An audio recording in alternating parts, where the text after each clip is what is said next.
You had the story. You covered it last hour at 6:40 in our 6:40 segment. In a single sentence. Not take as much time as you need, and you and Miss LeVette can go back and forth on this. Okay, consent decree work that we're doing in the city. I know you're just explain to people what that is, because a lot of people don't know. Federal government came in about 5 years ago, I guess, and said you guys have had way too many violations. We had like 1,000 violations for sewer main blow-ups. Yeah. We were getting raw sewage, into our streams and bayous, etc. It was a mess, and the feds said, you can't do that anymore. Right. You've got to fix this. We're putting you under a boom consent decree. You must fix it. Yeah, you don't have a choice in it anymore.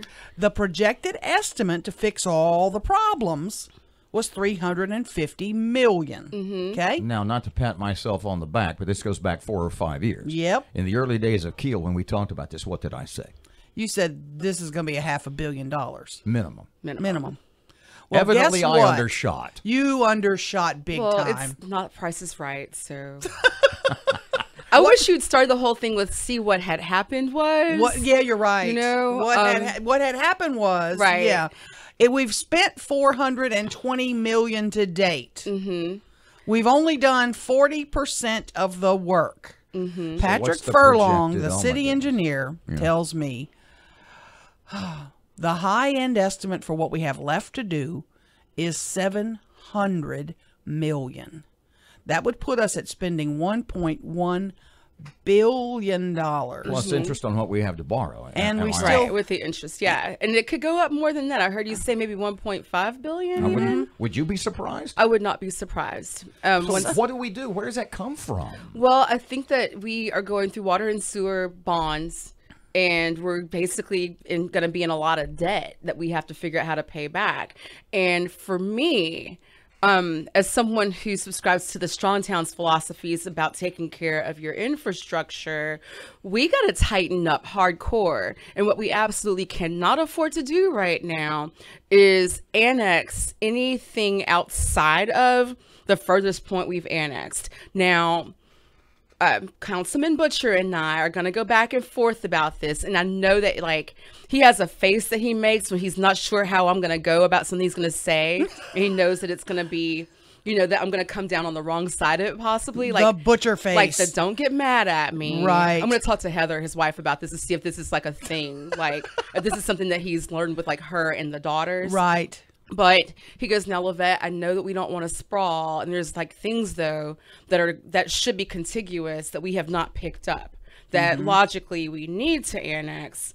And I'm like, well, that's fine, but we need to we need to say this is okay and this is not okay. And if it needs to be legislation, so we don't develop any further outside the boundaries that we have, we need to do it. Because what happens is deferred maintenance. We have never saved enough money to pay for the repairs and replacement on anything that we have. And that's why we're having to go out for bond right now on this stuff with a consent decree. We kicked the can down the road until Papa Federal said, y'all have to do something about it. When Miss Ollie was mayor, correct me if I'm wrong, but it occurs to me that they had made the point a couple of times that because we had met certain federal government or EPA guidelines, they're kind of giving us a break on the time frame. Is there anything to that? I cannot speak to that. It would make sense that we would try to comply as much as we can to get some sort of breaks.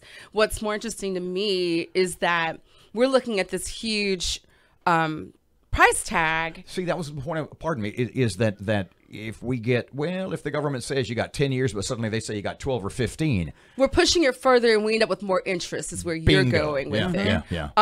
And you're right. And I would rather we not do that. I think that we need to tighten our belts. We need to be smarter about this so that we can be paying it back faster. And as our reserve has dwindled, our bond interest rates are going to go up and be higher. Well, yes, but the thing is, this is not coming out of the general obligation. Okay. This is going to come from water and sewer bonds. So the interest rate will... One bond rating should not be affecting the other. You hope?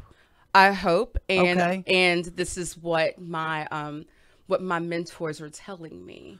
Okay. So if there's anyone to throw under the bus, they got termed out. So we'll just push them right out there in front of it. Okay. Can you tell me something now and promise me something that once we're done with this, we still have, 8 years left. You may be going off the council then, who knows, that you I'm guys here for 4 years. I'm So not letting you're y'all not promise doing- me to. I'm not, we need to go day by day with this stuff. I'm not here to make friends on promises, play know. nice on stuff. we need to put a system in place for regular maintenance. You were right. And let's do that now. We need so that the strategic stuff, planning for our infrastructure. the stuff that we have fixed and spent these millions, we're checking it periodically. We need strategic planning on our infrastructure.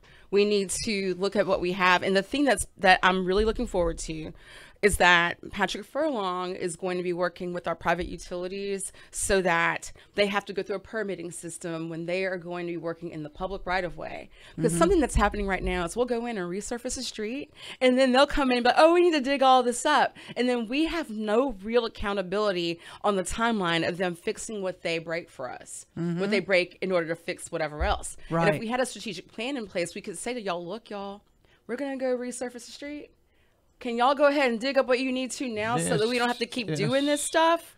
I want to see us start planning in a smart way, in that way, as well as with our finances. I know there's lots more to talk about, including the meeting earlier this week, and thank you for staying over. But all You were brilliant, by the way. You FYI. I was finally hearing what I wanted to hear. Well, I mean, I think like a normal person. Stop this apples and oranges and bananas. Oh my and- gosh, fruit and feelings. I'm so not here for that. Please. I'm just hearing, that Tom Hanks movie, The Money Pit. We live in the money pit. Yeah. Don't leave us on a doom and gloom. We are the people that can make it better. And I mean, that's why I like coming over here, even though I'm the token liberal. The people who are listening to your show right now want to make a difference. You may be a micro. Let me rephrase it. You may be a micro Democrat. You're a macro Republican. No, I got that backwards. Micro Republican. Evil on me, Ricky Bobby.